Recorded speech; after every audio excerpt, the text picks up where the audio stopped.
my girls just say, oh, you want to be put there?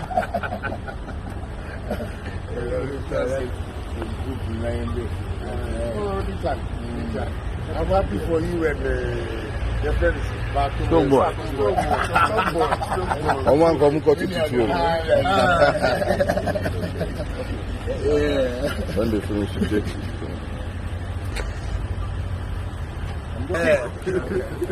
Let me ask the school here more.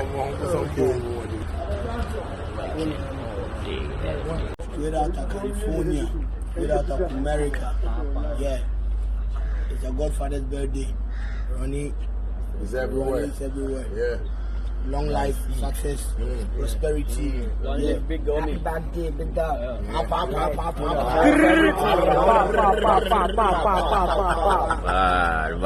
Bar.